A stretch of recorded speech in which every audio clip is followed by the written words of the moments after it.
Hello, everybody. Apologies for last time. We didn't actually get into the actual war. That is, we didn't get into the actual war against the other superpowers. So we're going to try to get to that this time because, in the words of the late, the great President Obama, yes, we can. So, yeah. I think I'm gonna try to invade Indonesia just for the heck of it. I'm bringing in my Marines. I think I have a reasonably large fleet. I'm just gonna get rid of it. I don't really get the point of submarines, honestly, in this game. They just seem to mostly just be there to get killed. Um, I've never had any success using them whatsoever. They just seem to, like I said, almost immediately get wiped out. So I had some old pre-war ships, so I might just get rid of them. I've never really seen that much of a point in using the ships you start off the game with, just because I normally find that they're such low quality. I don't know. They seem to do almost more harm than good. Okay, see. Okay, Call of Duty. And I want to research.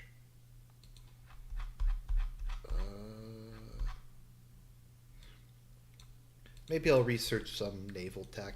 I always forget to research the naval technologies. Okay, infantry equipment, precision weapons. Okay, so I've actually built quite a few new battleships. So that's good. There's different fleet compositions you can go for in this game. I generally prefer battle cruisers and destroyers. Tends to be my setup. Specifically, I like to go with, normally I have three different types of ships in my fleet. I have battle cruisers. I call them like screener cruisers. They're like light cruisers with a bunch of anti-air guns and anti-small ship guns, and a bunch of destroyers, which I tend to go with torpedo destroyers that also have some what's it called again? Destroyers that also have torpedoes and depth charges. So okay, we're gonna merge these two. And I can probably, once that fleet's ready, I can move that into position and ask them to start an offensive in the South Pacific.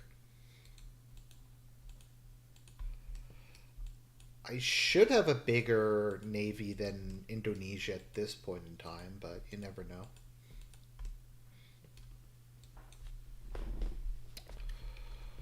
Okay, let's see here.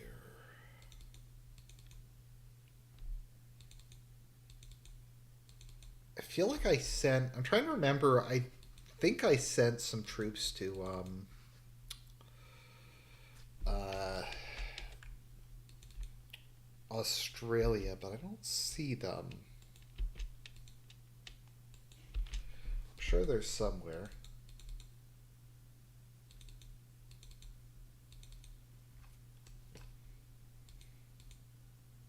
Oh, okay, yeah. I sent some infantry to South America, to Australia, so that's good. I'll send some more. I don't know really realistically know how much firepower I'm going to need to take down Indonesia, but I might as well bring in a bunch. It'll give the army a chance to get some experience, if nothing else. So I think I'll bring in all my motorized divisions as well, or at least some of them. Okay, so let's see.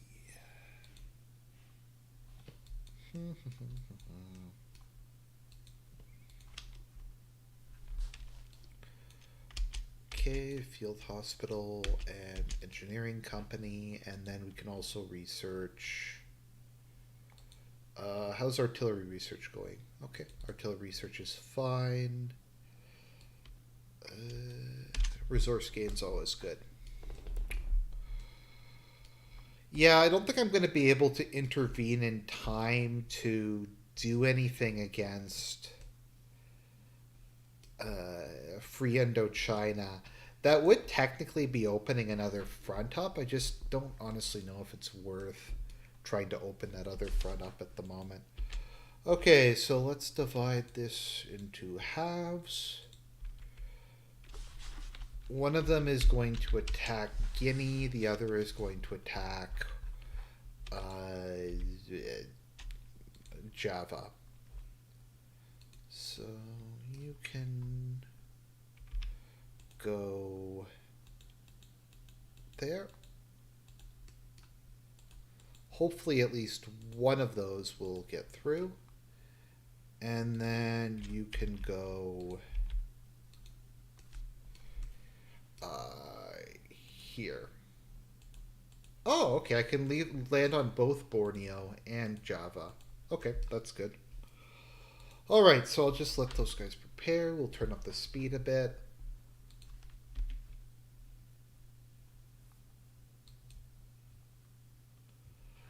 Let me see how production's going.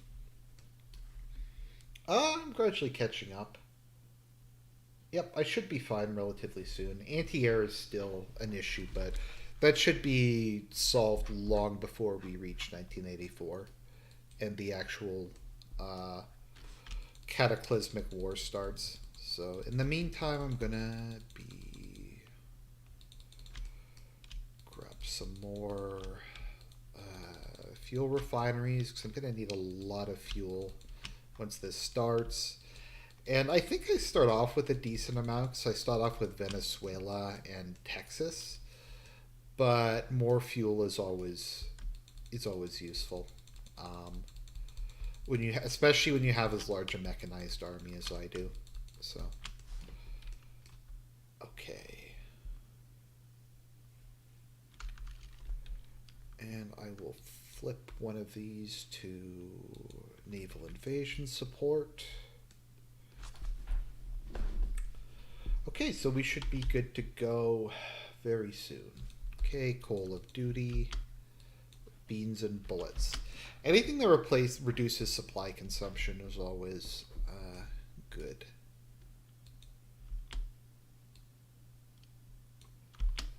I do not have naval supremacy in the Timor Sea. I still have a second fleet, so I guess I'll move the second fleet up. Even though they're not very good, it should do a little bit of... Should do a little bit. Okay, and I want fire control. Let's see, instilled aggression. I want signal training. Flexible contracts. They're kind of all bad. Is there one that gives you a spotting bonus? I guess positioning. Okay.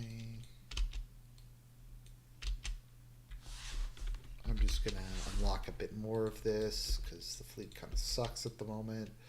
Convoy escort, hunter killer groups. Okay. Let me see. I forget if I bothered to research radar. Okay, I actually have decent radar. Okay, so I'll build that, and that should help out with the battle for naval supremacy in the South Pacific. I've never actually done this before, where I've tried to go up against Indonesia this early in the game. Okay.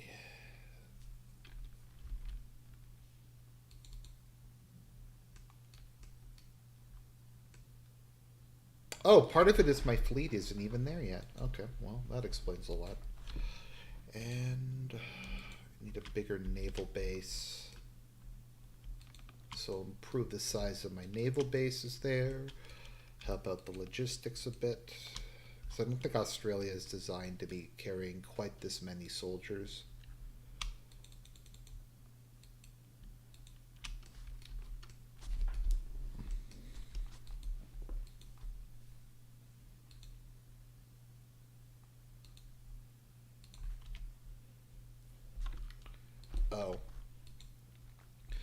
Okay, so I'm out of fuel.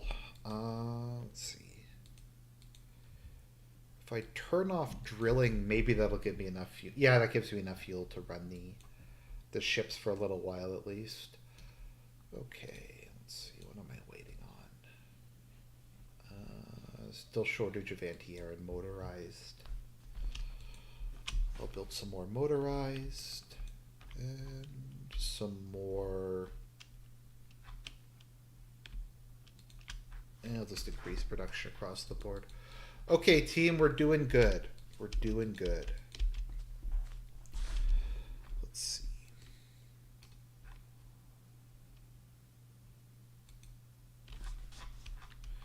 Yeah, and I need more oil production as well. Yeah, the fleet's still coming in. It's taking them a really long time to get there from North America. But I guess Australia is kind of in the middle of nowhere, so... Can't complain too much about that. Hello, 21st century longest. I'm trying to show the Chai comms what's for. I'm going to go with unnatural resources because I need literally as much synthetic fuel as possible. And now I'm short on steel.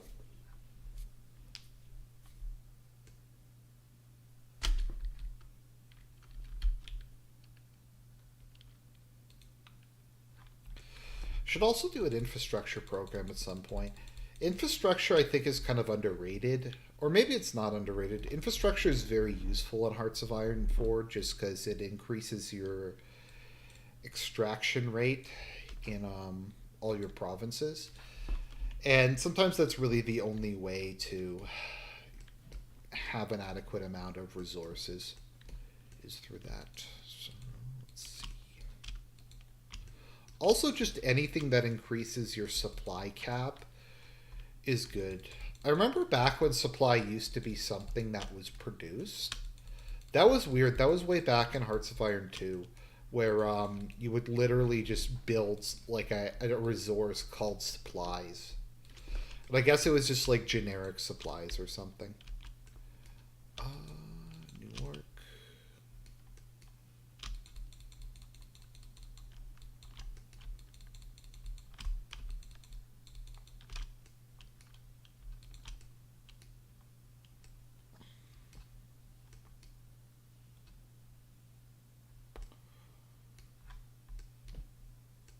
What is the goal with Oceania? The goal of Oceania, okay, maybe just for, yeah, because I doubt many people have seen this. I should have gotten to that first earlier. So this is 1984 mod for Hearts of Iron 4. So basically you have the three superstates in the Coalition of Free Nations. And the first 2 years or so of the game is the various the first 4 years of the game is the various superstates getting ready for the cataclysmic war of the three superpowers fighting each other. While in the meantime, just kind of preparing for war.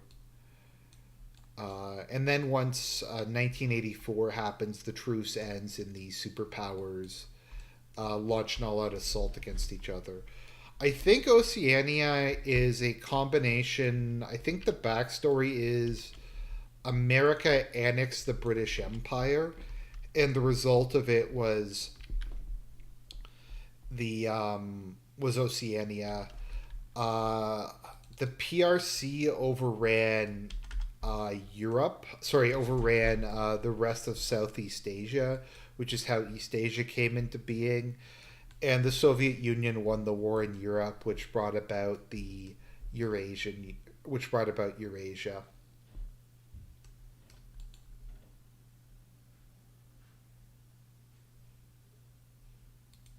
Okay, there we go. Unnatural resources.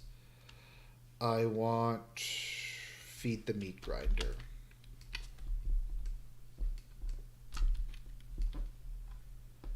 All right. God, ships move really slow in this game. It's taking these guys like months to get to Australia. But I guess it is what it is.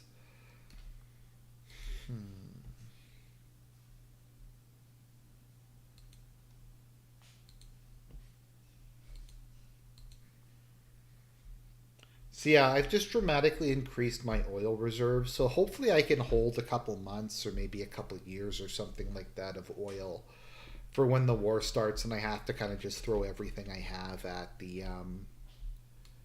my various opponents. So let's see. Okay.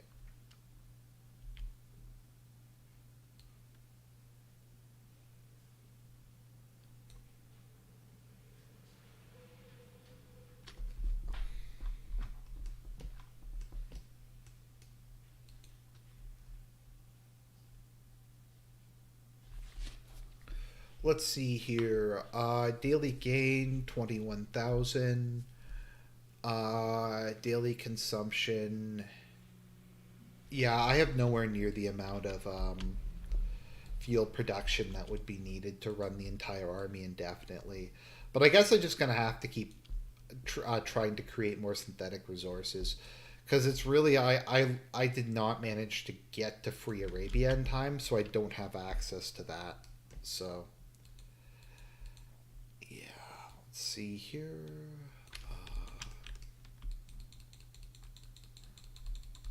So I'm just going to have to basically coat all my territory with synthetic oil refineries in the forlorn hope that it might actually give me enough to run the war machine. Okay, let's see here. 2 minutes of hate.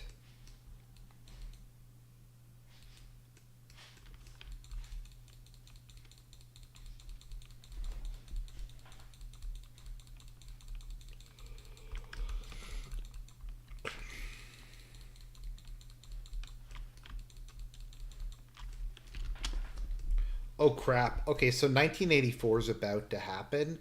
So as soon as 1984 happens, yeah, the total collapse of civilization will occur. The four superstates, the three superstates will have their complete war, and it'll be the end of the world as we know it. So I'm just gonna get. I should start getting my guys into position for when I have to fight the. Am I using paratroopers? No, I'm using Marines. Uh, I've never really figured out paratroopers. They're probably theoretically better than Marines, but I've just never really um, seen the point of using them when you could be using Marines instead. Wow, all my stuff is really out of position at the moment. Um, because I decided to do that stupid side thing. Because I have my plan to take down Eurasia, but that might have to wait a little while, just until this gets resolved. Did this glitch? Is this just... Are they just stuck in the Pacific Ocean? I think it glitched and they're just not moving. That's something I notice sometimes with HOI4 is it'll just glitch out and the your units will just like your naval units will just get stuck at some random location. So that's fun. Okay.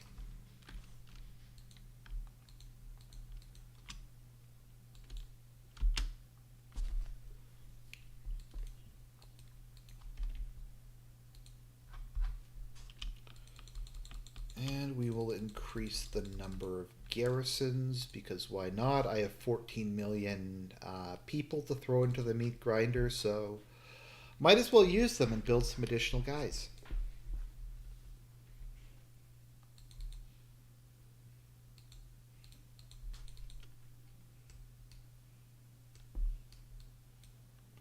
Is Dune worth reading after the first book? That's a difficult question. Um, it gets, particularly after Dune Messiah, it starts to get really esoteric. So I don't know. I like the lore, but it gets really wacky. The first book is by far the most grounded of them. I mean, I liked them. I read them. Um, but I don't know if I would recommend them. I'm the only person who kind of likes the prequels, who likes the ones that take place during the Butlerian Jihad. I don't think anyone else likes them other than me. So, once as always, your mileage may vary.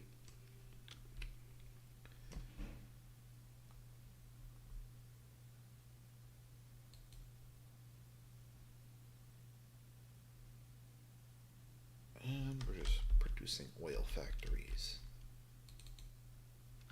Okay, so those guys reached Australia, so hopefully we'll be able to deal with this now.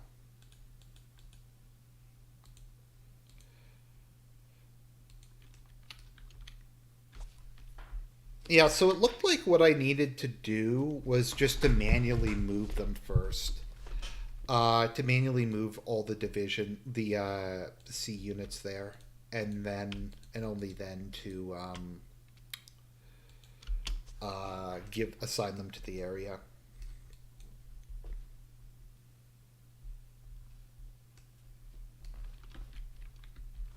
Okay.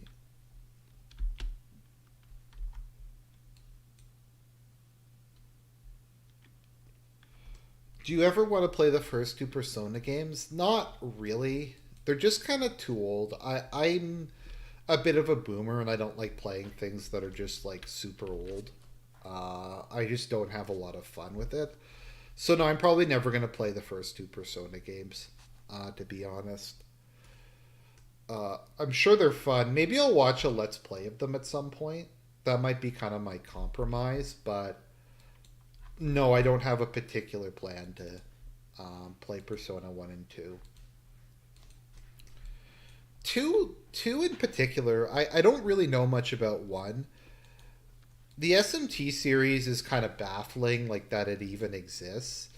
It's just like the weirdest, most esoteric thing, with just references to a bunch of stuff no one's ever heard of. Like in Persona 3, like there's the secret level called Monad Depths, which I never thought I'd see a level in a video game named after like the Neoplatonic monad. I just find that very strange. Okay, so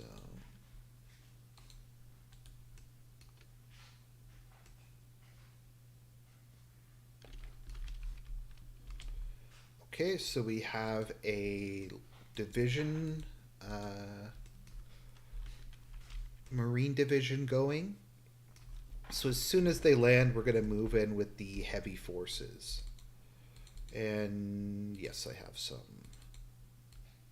I have a couple divisions of mechanized infantry here. Or rather, armies. No, well, obviously, the Kabbalah is like the low end of the weird shit that SMT deals with. SMT deals with a lot of shit. It's also really just, I don't know if adulty is the right term for it, but like Mara is literally a giant penis in SMT, which I don't know how they got that past the censors. But yeah, Mara is just a giant dick riding a cart. So figure that one out. Okay. All right. Advanced machine tools. Okay, there we go. Now we just have to rush to get some ports built so they can get supplied and I can bring in reinforcements.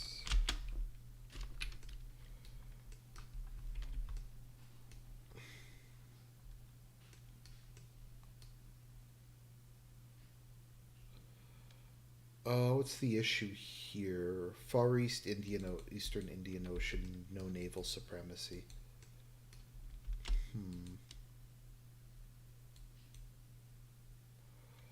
I will move these guys up and I'll move them down to Australia so we can get local naval supremacy there. And we can move the other group into stuff. Is Christian still the demiurge? It's an interesting question. I'm not sure. He might be the demiurge. Maybe that, like, that would be the greatest plot twist of all time if Christian was, like, actually right.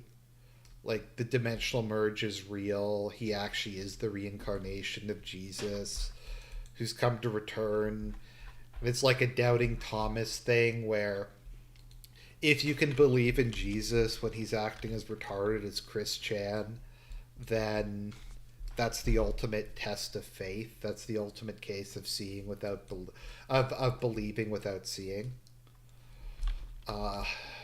Or Chris Chan's just retarded, which is probably the case. Okay.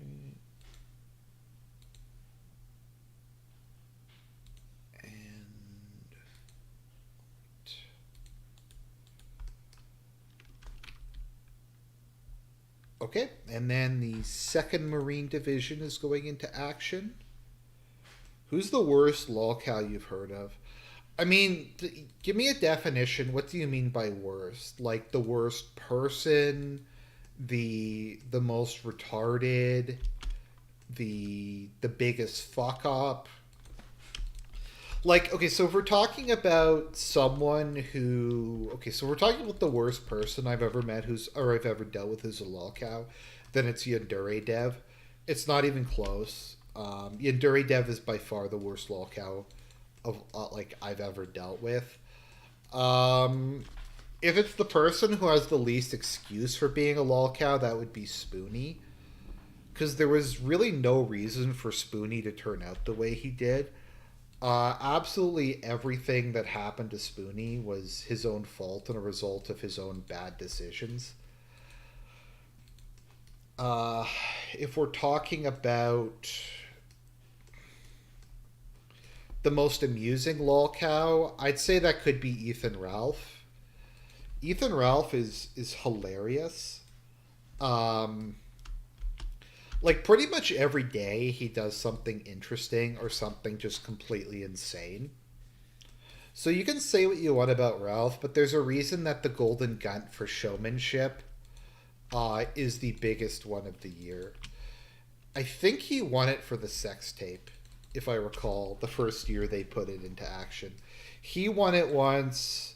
Squire won it the most recent time. I don't know why the fuck Squire won it. But, yeah.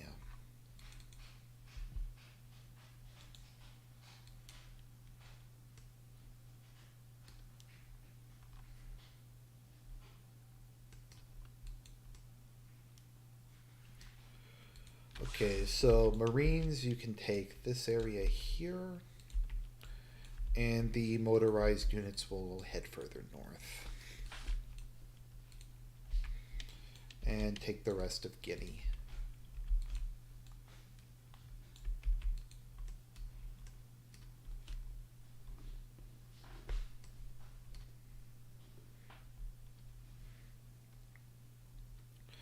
So what happened with Spoonie? So basically Spoonie was one of the most highly regarded content creators on the internet.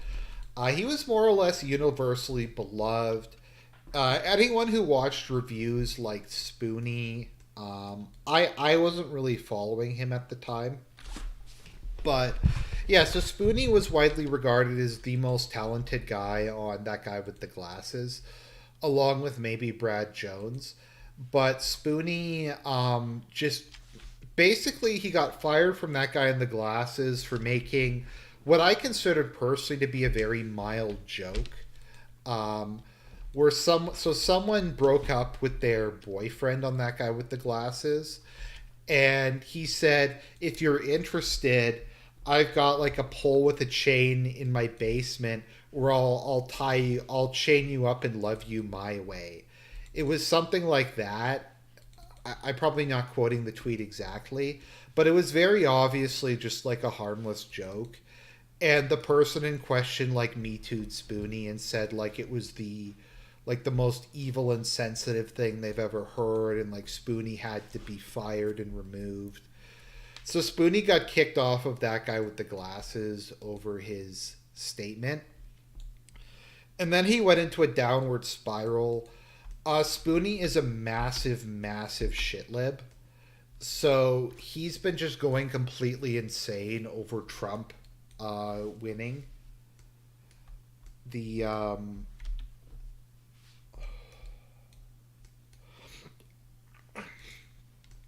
the presidency, and he just spent like the last 3 years just posting on Twitter about how much it pissed him off. So there's that aspect of Spoonie. Spoonie also role plays as his dog on Twitter. Um, yes, that's not a joke. He actually role plays as his dog. Uh, I know the Serp's favorite person on Twitter, on that guy with the glasses, is Brad Jones. He complains that like Brad Jones only will cover like modern movies now. He won't do schlock anymore. And every like movie he reviews, he just talks about like how diverse it is. Because like the whole point of the Cinema Snob, from my understanding, was just to review the most like tacky, poor taste, politically incorrect exploitation movies. But he's just kind of completely abandoned that in favor of just being kind of another generic shitlib. So Spoonie went insane, and he things were still going actually pretty good even after he got in that fight with whatever their name is. Um,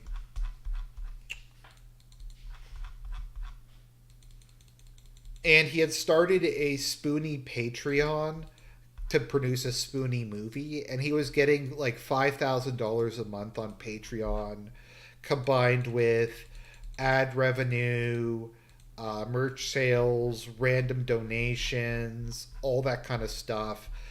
And then he just decided that he wasn't going to do videos anymore. There was like 3 or 4 years where he produced absolutely no content. And over time, his Patreon just kept going down and down and down and down until he eventually lost his house and had to move in with his parents. And he's basically just a bum now. So that's more or less what happened with Spoonie. Someone did a relatively funny parody of the Joker trailer, but it was with Spoonie. So it was like Spoonie with like the Joker thing. They were able to find in one of Spoonie's interviews, he said, "Unfortunately, we live in a society." So they clipped that, which was pretty jokes. But yeah. Spoonie owned like I think it was a 3 or 4 bedroom house in the suburbs of Chicago, um, which was pretty interesting. Or it's pretty good. Like Spoonie had a really nice house. He was very financially. I think he was the most financially successful member of that guy with the glasses, and he just threw it all away just because he's a bum. Thoughts on Keith Woods? I really don't have any thoughts on Keith Woods. I don't really watch him. I went on once where I like had a very brief debate with Richard Spencer, and in my opinion, I felt at him. But my issue with just a lot of those people is, and this was true. This is one of the reasons why I got into fights with Millennial Woes, and I had some issues with. He's still a friend, but I had some issues with. Okay, there we go. The truce expired. The Superstate war has begun. Some issues with. What's his name? Fuck. Not Settler's Lament. Endeavor. Because they're paid off by like Greg Johnson and other literal faggots, so they will just shill for that. And they'll try to say like, oh, the FQ is something we can't talk about. We have to have like sexual diversity in the movement. We like the Christian social conservative wing are bigots, that kind of thing. Traditional marriage is a bad issue, is a bad thing, and that was kind of an issue that so generally speaking, any of the beefs I had with various people in kind of these circles were on social issues. Because I do the anime stuff, I have an Espeon avatar and that kind of thing. But fundamentally, I do have a very socially conservative view of the world. Mostly when it comes to the fact that the married family um, is the base unit of society, and anything that attempts to undermine that is bad and is something that has no business in a right wing movement. Um, and just a lot of people disagree with me on that. Also, just issues like abortion and things like that. Endeavor, I've really not seen that kind of take. It was more on his Telegram. His Telegram I had left because I didn't want to get into a fight with him. But basically, everyone on his Telegram was like telling me that Greg Johnson was the savior of the white race, and I just really didn't want to get into a fight over it. So I left it like I've left a couple people servers over that, just because on issues like that I tend to get into fights with people. So part of it is also just I'm Canadian, so I have to deal with that shit a lot more than a lot of these people do. A lot of these people come from red states or like Eastern Europe or something, and they have a rather skewed view of what reality is like in a lot of these cases. Why are my infantry not attacking? I'm at war with East Asia. I mean, with Eurasia, so they should be launching an offensive. Maybe it's a supply issue. Okay, so let me just build up the local supply infrastructure, and hopefully that'll allow my boys to launch their offensive. Beckloff says I'm yeah, but Beckloff, you've never pretended to be anything you aren't, and I've said that numerous times about you. You've said numerous times, if it wasn't for Christ, I'd be a Cenobite. So like, I don't really mind your open like degeneracy and your like that stuff. My issue is more with people who say that they're like trad cats and they're like these parrot like and then support shit like that. Like the reason I took your side during the Arini thing. So theoretically, the things that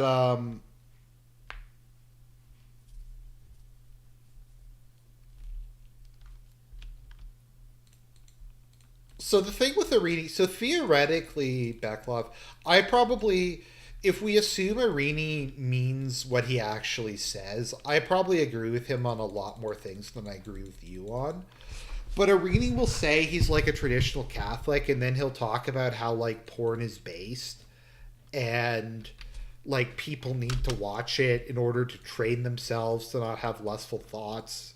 And he'll talk about how he like edited the porn video of like the wife of one of his business partners, and like just all this insane like shit that he'll just bring up, and he'll attack like like I don't know.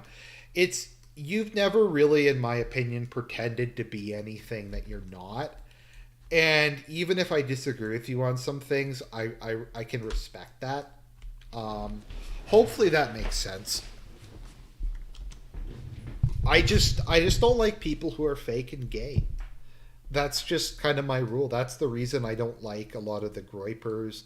That's the reason I don't like Andy Worski, and a lot of these people is they're just fake. Like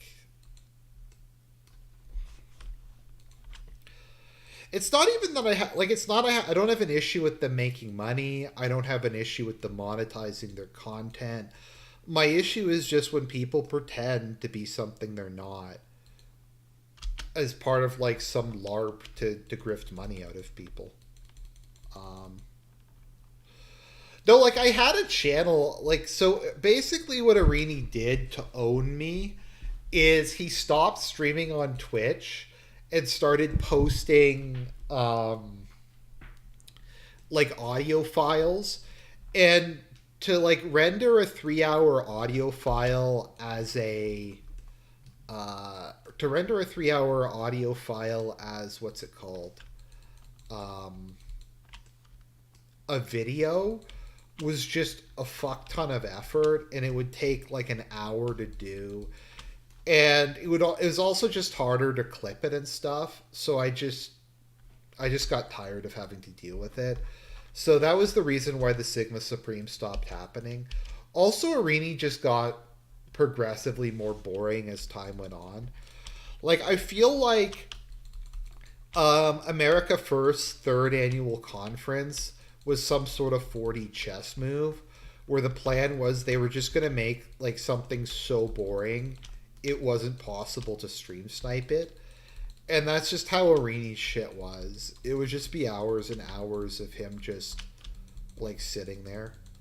My other issue with Arini, which I guess is like it's kind of a whatever thing, but Arini accused Beklov and me of being the ones who struck his YouTube channel down on numerous occasions, which I didn't do. I don't even like hate Arini. I just thought he was funny. And Arini couldn't handle it. Like, he couldn't handle people laughing at him.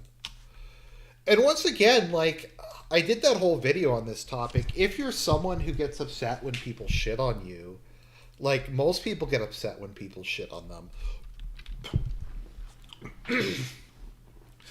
My issue is, Beckloff, if you're still there, do you remember when the Free Folk did their, like, 4 hour cope stream about how they didn't care that we were making fun of them, but they were leaving the internet and disbanding their cult because they couldn't take being laughed at? Like, it's just so fake and gay.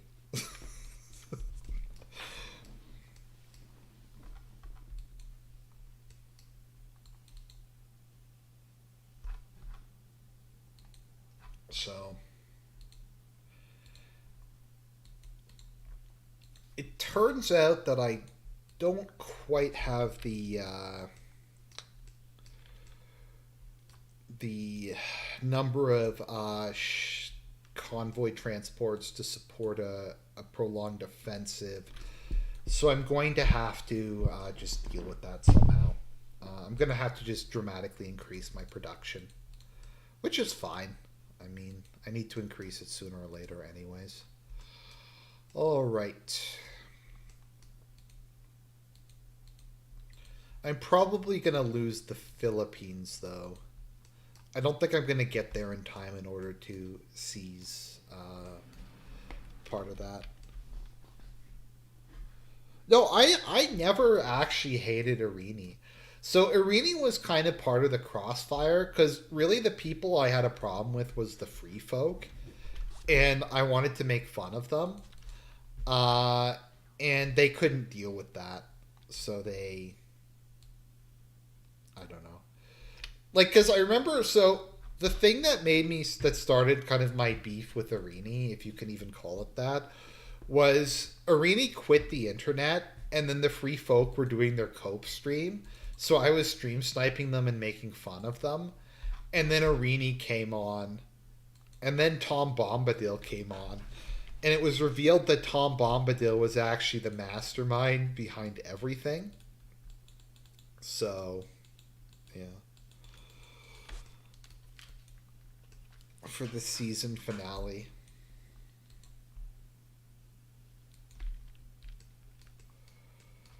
Okay, so we're getting the logistics ready. It looks like the boys are winning a little bit in Africa. Not a ton, but that's okay. At the moment, this is not going to be my main front. I'm just trying to tie up some Eurasian soldiers so they'll have some more trouble fighting in the east. Now, these two sides are just going to bash on each other probably for decades because Siberia is not exactly an easy front line. There's probably going to be more of a fight in the Middle East, but once they reach the mountains, it's just going to be a shit show. Okay, set to aggressive. Come on, boys. We just need to knock Indonesia out of the war so we can go and deal with the real problems.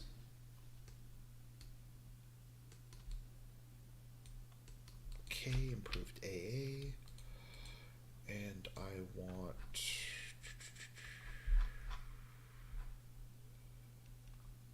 I can't research that yet. Guess improved construction.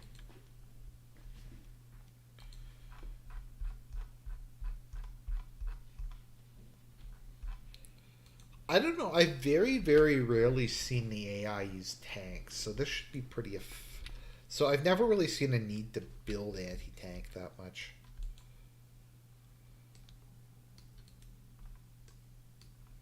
Okay.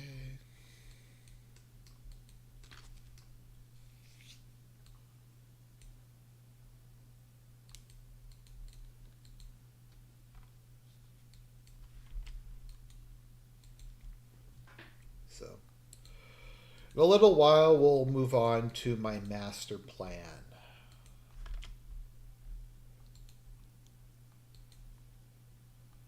Okay, building up the logistics. Now, there's another area I'm going to need to build up my logistics, which is the UK. For Operation... I don't know, what can I call it? Operation Bananarama, maybe?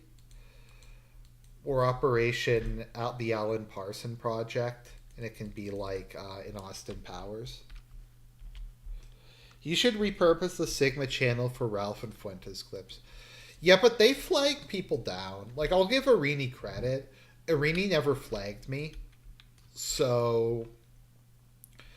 Arini is way more of a man than either Fuentes or Ralph is, because he never flagged me. So Ralph is like one of the worst flaggots on the internet.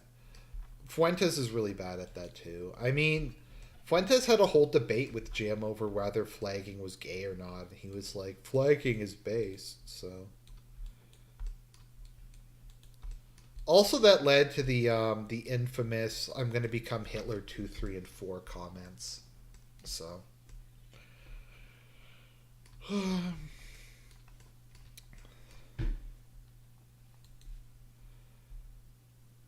yeah, read the whole Worski thing. I think it was a minor W for Worski. He did. I mean, you can say what you want. His performance was pretty abysmal, and he probably should have lasted longer than like 2 seconds. But Worski did at least have the balls to go and have and get beaten up. Like, he did go there. He got the shit kicked out of him, and I can like respect that. You can say what you want about Worski, but at least he's not a pussy, the way Ralph was. Ralph was a complete and total pussy.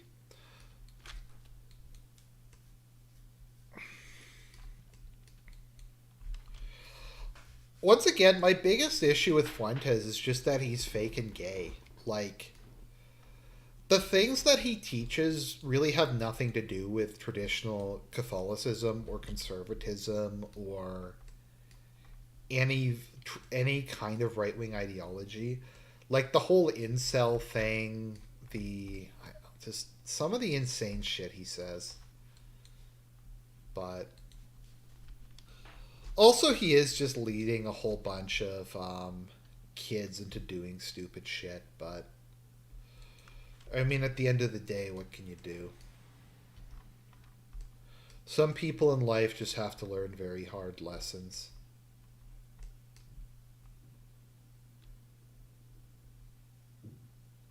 Okay, let's see how the war in Africa is going.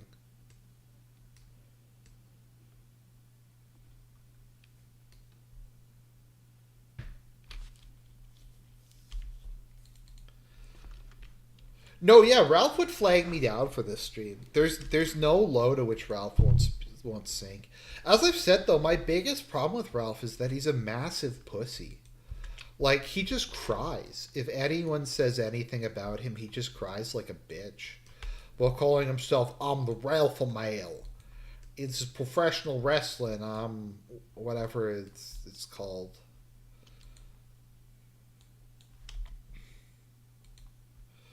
I still want a. My dream is a podcast with Joe Exotic and Ethan Ralph. Like, I just feel the sheer amount of white trash in one location would cause a singularity that would just explode and destroy the universe as we know it.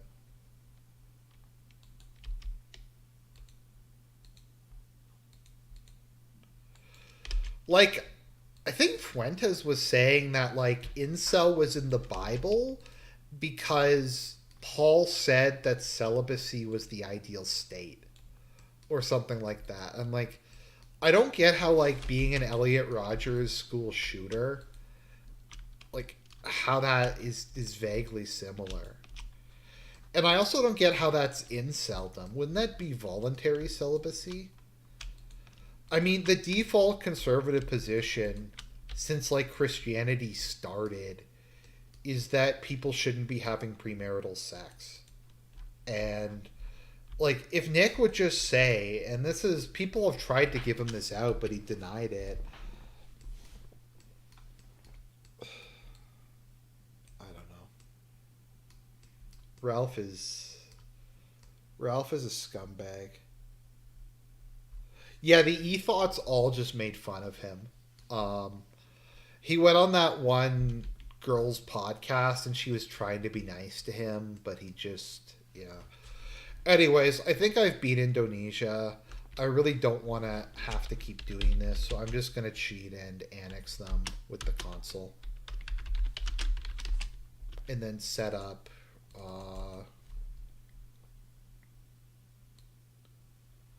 it won't let me set up free Indonesia. Can I just set up like a satellite state with part of it? No, I don't think so.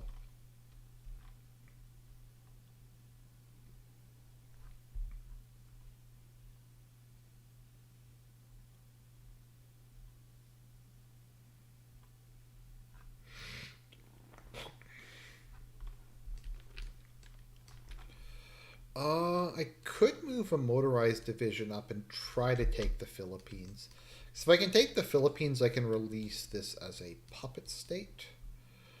So we're going to start moving people into position for Operation Bananarama.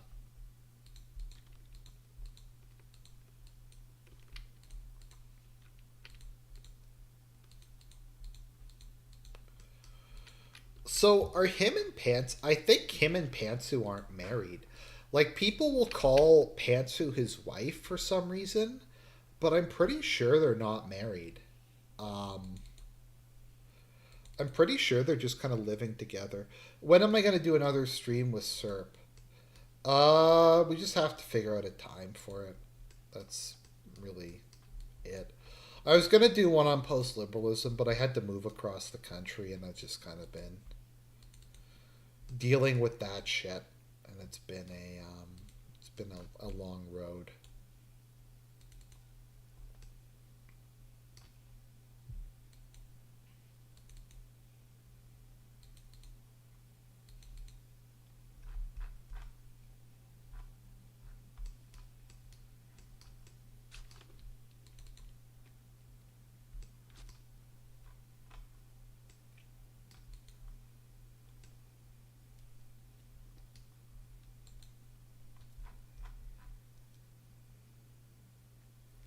Thoughts on Godzilla? I don't know anything about Godzilla. I've never watched Godzilla. It's just something I'm not that interested in. I do want to see a debate, though, between a Thomas the Tank Engine fan and a Godzilla fan. I think that would be like some of the greatest autism ever produced by a human. Over which is better and why. Like, Just talking about the deep lore of Thomas the Tank Engine.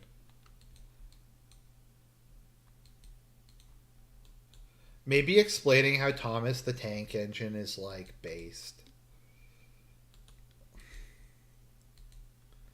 Like how Thomas the Tank Engine is like a traditionalist Anglican or something like that.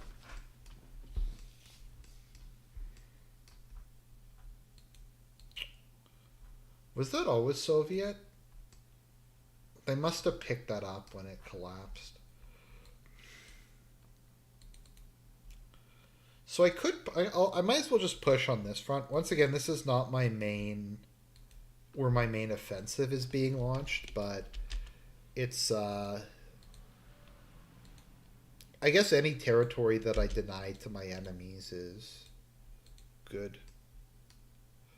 Thought on non-English language horror movies. I don't really watch them because I'm lazy. So I prefer not to watch subs. Be it anime or be it foreign language movies. It has to be something like really good that I'm really excited about. Available war goal.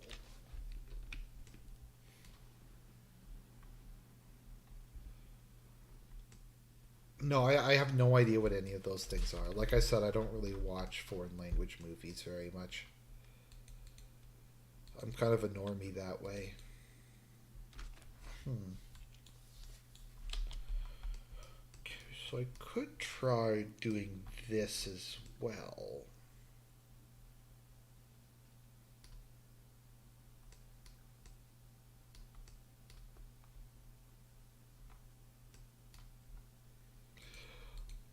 That says something. When you posted Ubersoy, I thought you were posting about Ubisoft.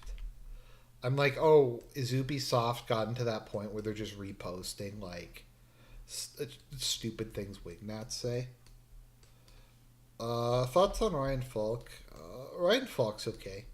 I agree with what Serp said about him, that he has bipolar and autism, and he needs to not make videos when he's like going through one of his autistic phases. But that just seems to be Ryan Falk, like that he can't just not make those videos. He can't just not make videos when he's clearly in no mental state to do so.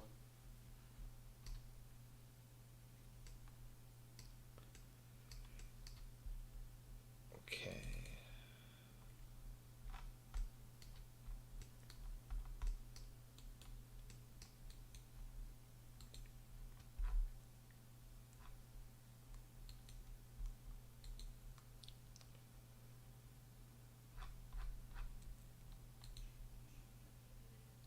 Oh, I'm out of infantry equipment? Really? I'd have thought I had produced like a massive surplus.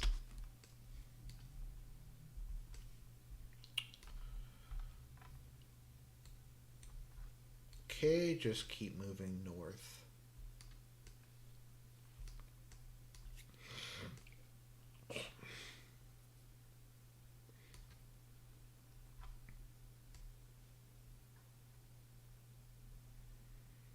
So I'm thinking I might open a front by launching an amphibious invasion against China. Am I going to make videos of me walking in the prairie now that I'm in Winnipeg?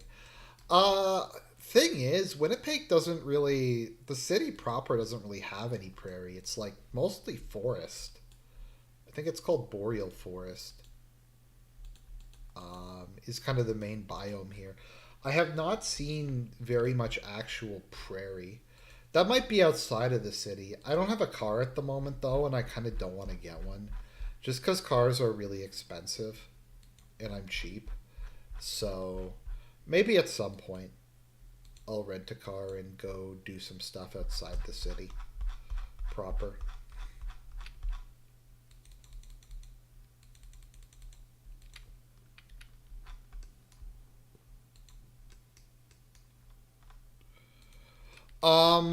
I think eastern and central Manitoba is boreal forest or kind of transition. It's considered part of the prairies, though. What site is more autistic, 4chan or Kiwi Farms? I'd say definitely 4chan is definitely the more autistic of the two.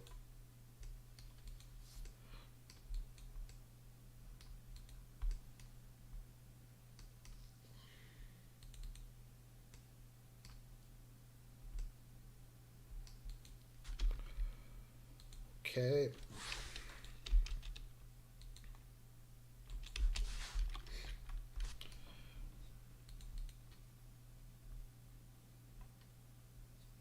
SWIC.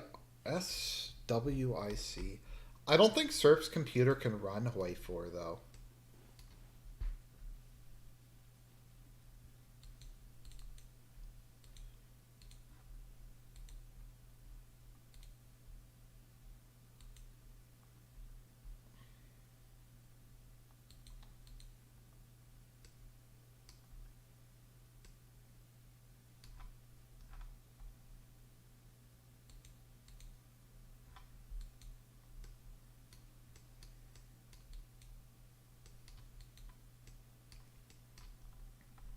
Wow.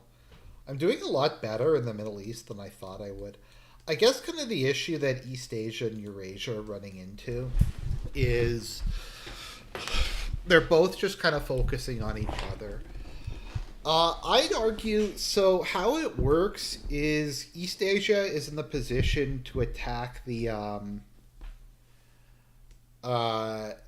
independent countries.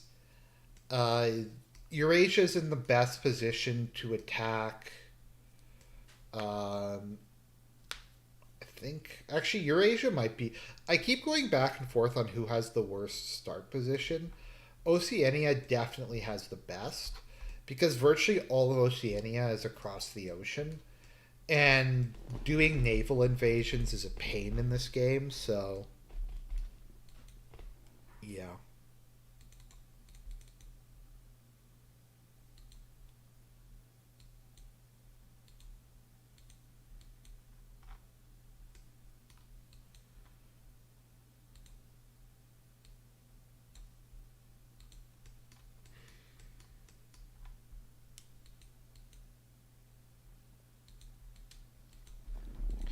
I think the most untapped lolcow potential is Chagget.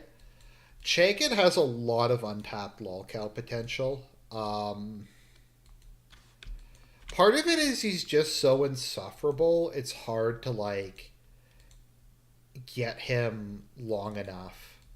Also, he's a massive pussy who just runs away if anyone like makes fun of him or is slightly critical of him, which is another issue. That's an issue with a lot of lolcows is they just kind of run away if anyone challenges their nonsense.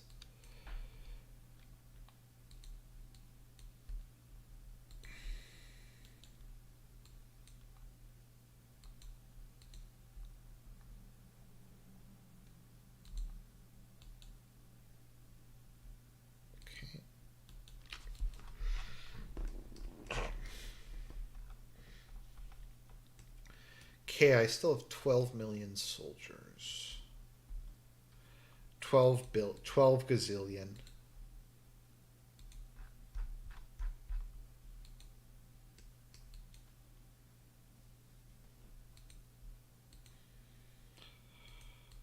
Oh, who is Chagget? How much time do you got? It's I don't know. I guess I'd say go look at what PPP did on him, but that's down at the moment because AF flagged him. Um, AF flagged his channel down, so. I think Brave New World is better written than 1984. I think it's kind of like when people try to compare George R. R. Martin to Tolkien. I don't think you can really do it because I think they're focused on very different things. So it kind of is a disservice to both of them to try to compare them against one another. Because one's going for more realism and politics, and the other's going for more of kind of a mythic epic story. So I just think there are two cross purposes to really go with one way or another.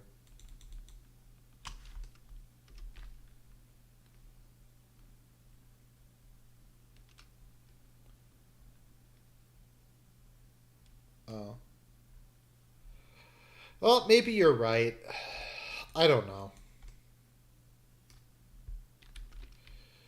You know what, Nick Cageathon? It's been a really long time since I've read either of them, so you might be right. Um,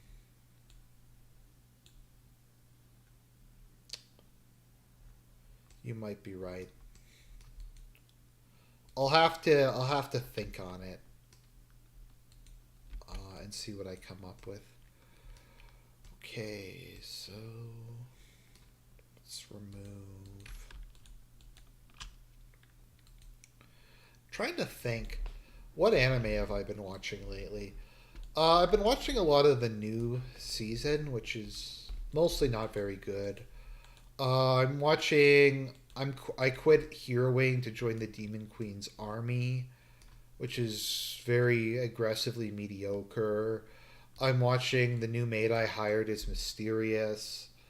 Um, what else is out?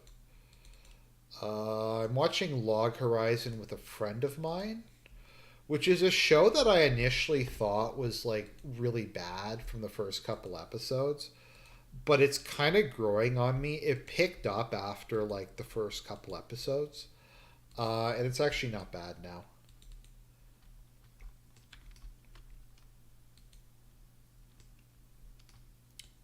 I actually enjoying it a lot more than I thought I would.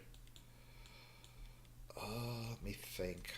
There was a couple animes I was watching a little while ago that I dropped just because I found them unpleasant. I dropped Little Busters, which I didn't really care for. I dropped.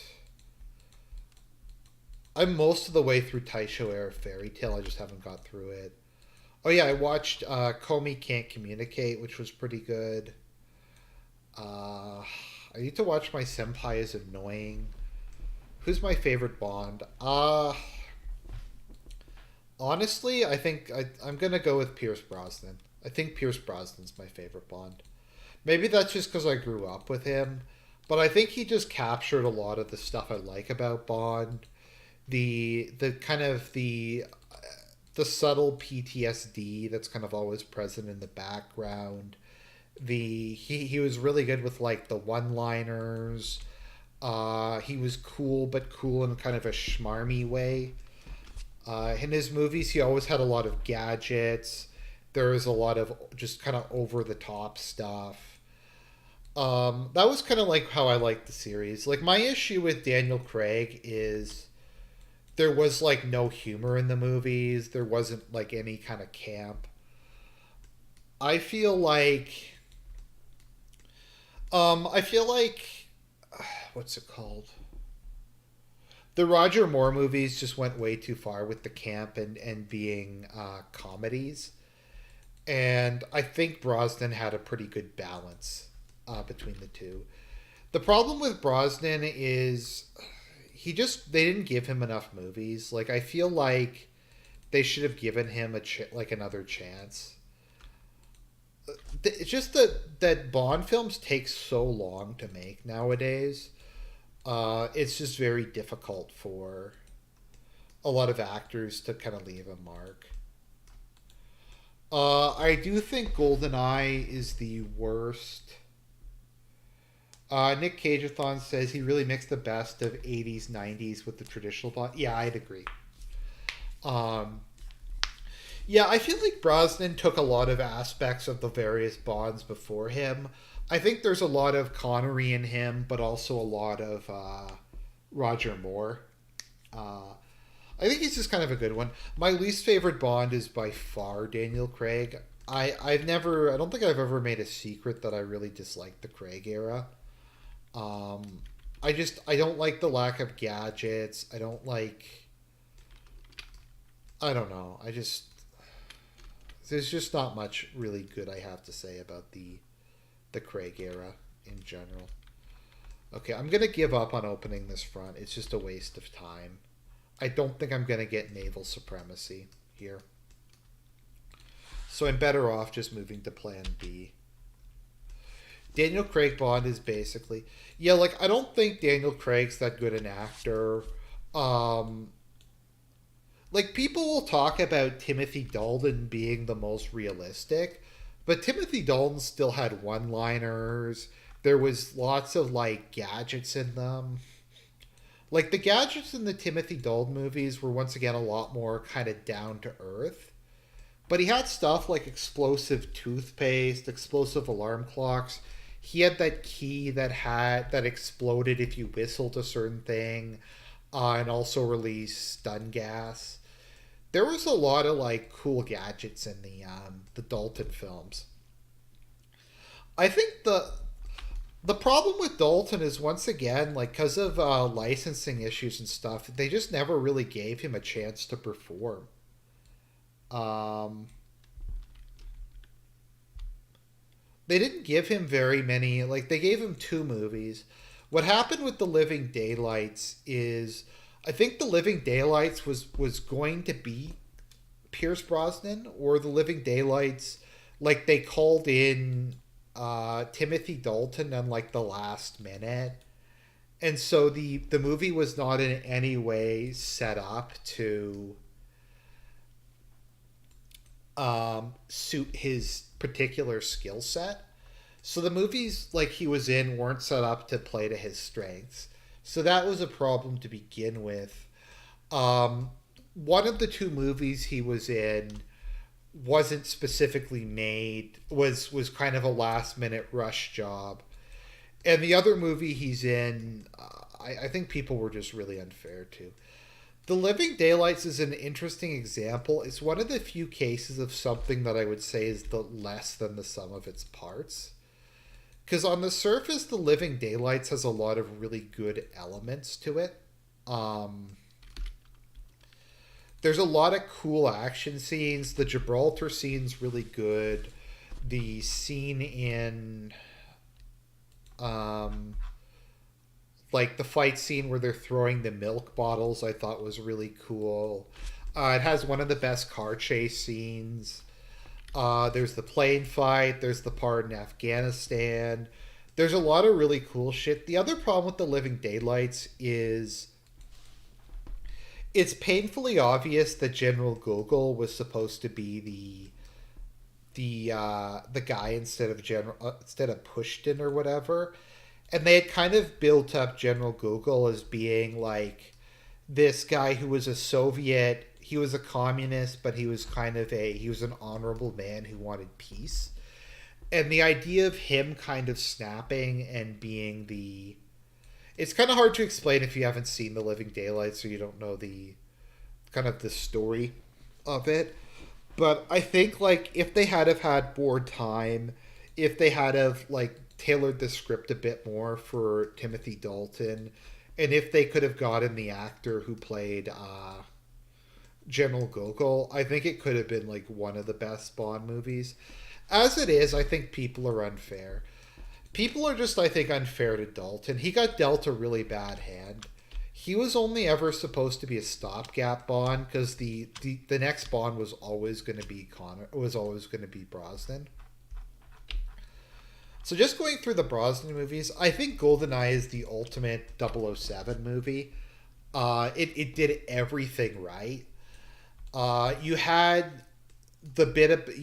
like a little bit of depth to it in that you had Bond had some PTSD from the Cold War.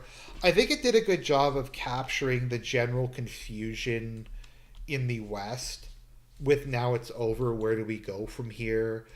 How do we kind of give meaning to our lives if there's no Soviet Union to struggle against? I think it also showed the kind of the crime and just general dislocation that happened in the Soviet Union, in the Russian Federation during the 1990s.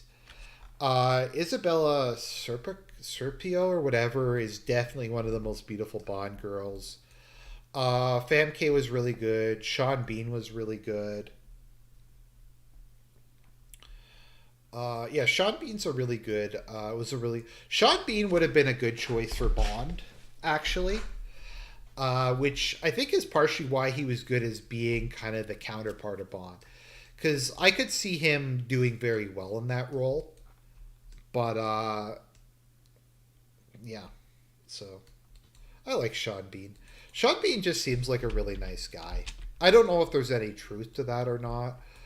But I kind of like to hang out with Sean Bean and just talk about like his various death scenes and stuff like that. I think that would be pretty cool.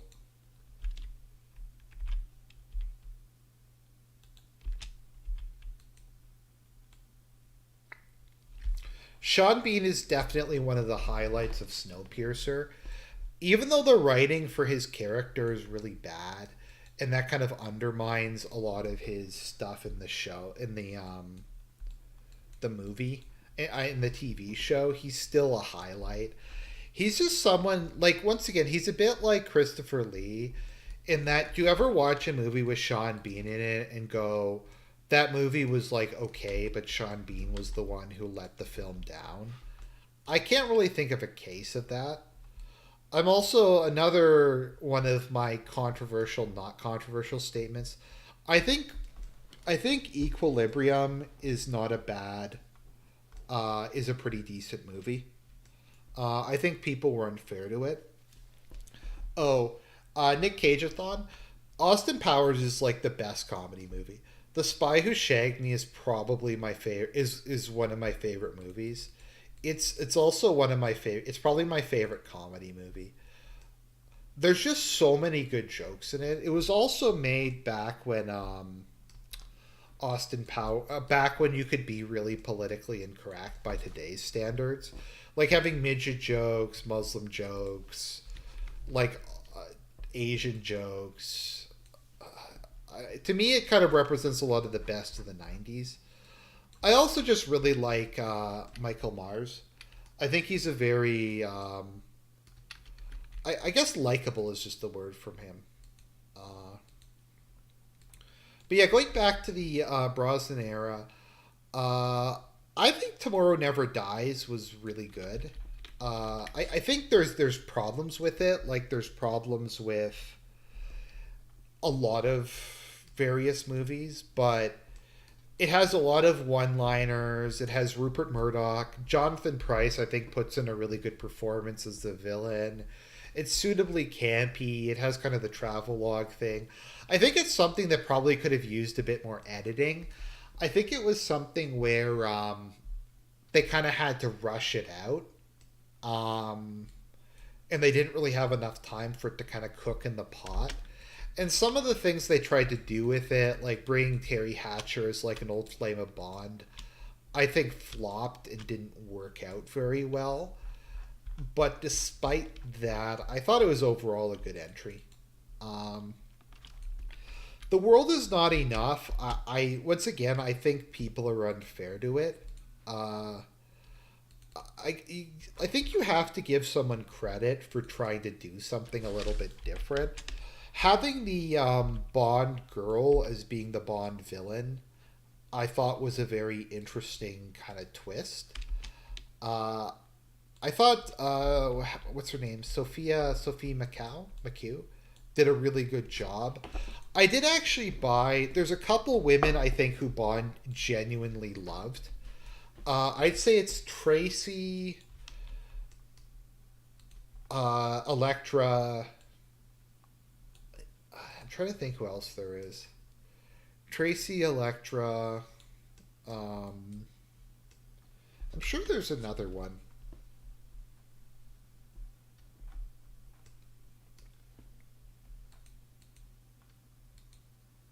Oh, Suki, in the books at least. If you guys ever want to read a Bond book, I'd recommend reading You Only Live Twice because it's so weird. It's like this weird existentialist critique of like post World War II liberal politics. Because like the whole book is basically like half the book is Tanaka just bitching about democracy and wishing to go back to like the pre World War II era where Japan was a military dictatorship, um, and stuff like that. Ian Fleming, you can tell by the last couple Ian Fleming books, like the dude just wanted to die. Because everything he loved and believed in had just been reduced to this like paused mess of shit. The British Empire had lost all of its self confidence. Um, Britain was kind of the laughing stock of the world, and you can just tell Ian Fleming was just like, just fucking end me. I don't want to. I don't want to deal with this shit anymore. Um,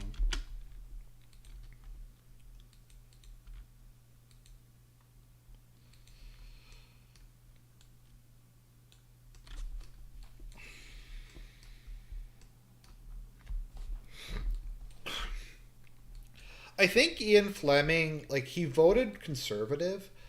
I think he was a conservative who was main focus on politics was like British nationalism and like being really pro empire, but he was just very hedonistic in terms of his personal life. Um,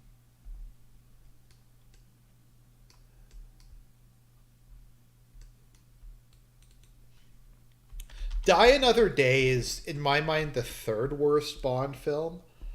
I'd say the worst Bond film is Quantum of Solace, then probably Spectre, then Die Another Day, then probably No Time to Die after that.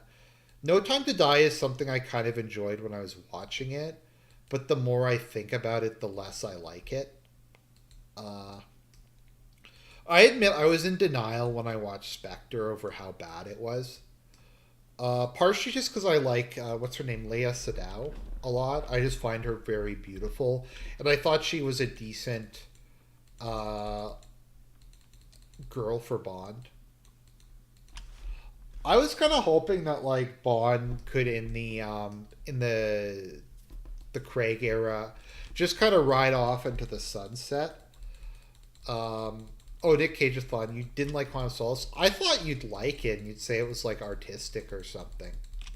Like that it was like a so bad it's good or that it was schlock or something. So I'm kind of surprised that you dislike Quantum of Solace.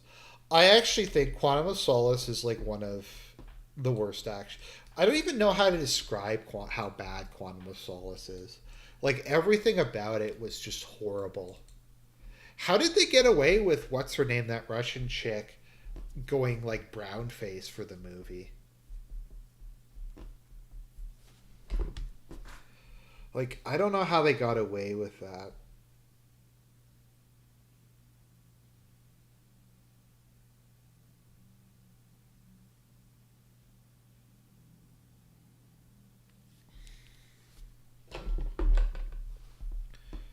Oh, Quantum of Solace also had that horrible "Another Way to Die" song, which is like the worst. Um, oh, I love the live action Grinch. The live action Grinch is fucking based. Um, I love that movie. I don't care what anyone has to say about the Grinch film.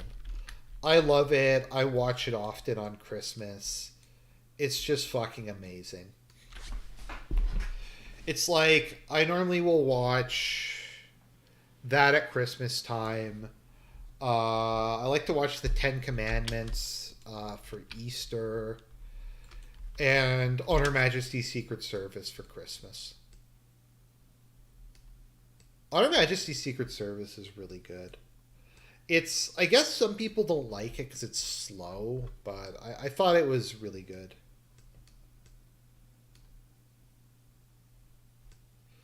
Well, Brosnan's Irish, so.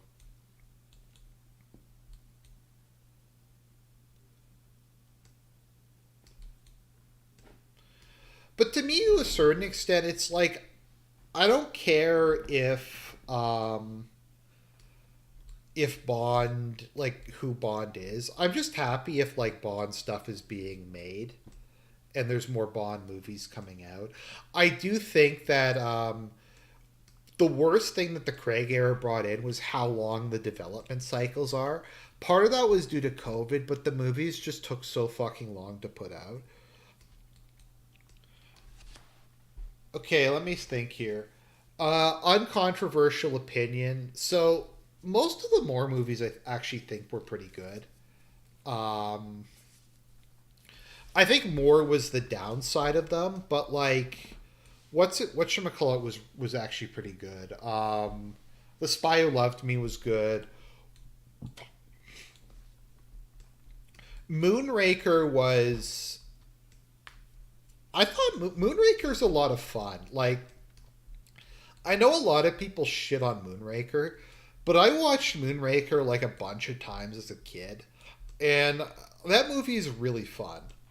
Is it goofy? Is it kind of retarded? Yeah, but it's overall a pretty good. It's not a bad movie. I like A View to a Kill just because of how fucking weird it is, and Christopher Walken as a Bond villain is an inspired idea.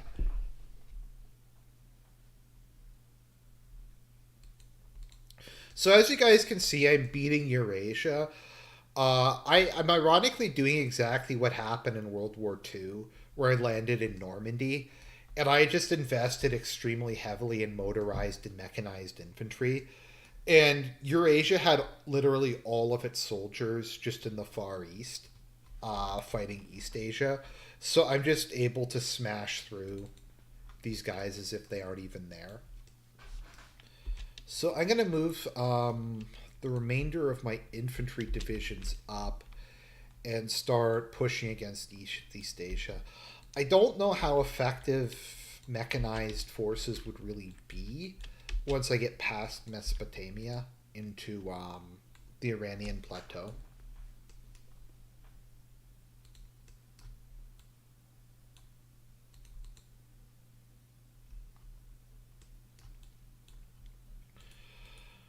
Um, Christopher Walken also has one of the most egregious examples of title dropping with "What a View to a Kill." Okay, I'm gonna play that montage, even though it'll probably get my stream taken down. But it's like the greatest thing ever. Let me just find it.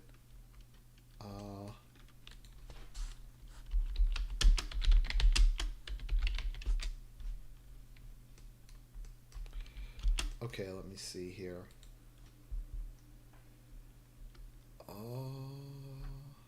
Sources, web capture, add a new source. I want. Where's Brave?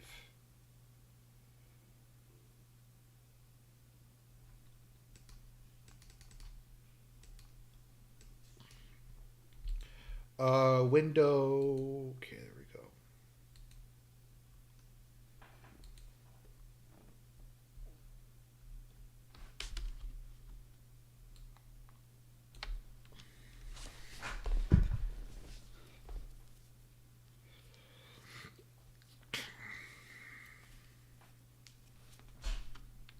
Oh, okay. Sorry for my boomer moment. Let me just redo this.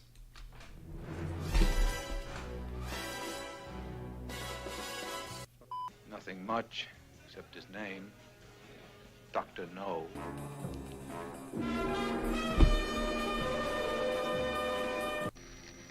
I think you've made your point, Goldfinger. Thank you for the demonstration.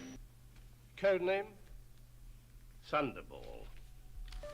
You only live twice, Mr. Bond. Her Majesty's Secret Service has stole my job. Yes, the man with the golden gun. This is it, the Moonraker. For your eyes only, darling. What is that? That's my little octopusy. What a view. To a kill. Whoever she was must have scared the living daylights out of her. Effective immediately. Your license to kill is revoked. Going to test fire Golden Eye. Report the status. The world is not enough. So you live to die another day. Which would explain how he could set up a high-stakes poker game at Casino Royale in Montenegro. Skyfall. Its name is Spectre. I don't know. I just find gratuitous title drops really funny, personally. Okay, so I think I've more or less won this, actually. And I have to go, so I hope people enjoyed this stream. I've been trying to do some more streams now that I kind of have the ability to do them. And God bless everyone.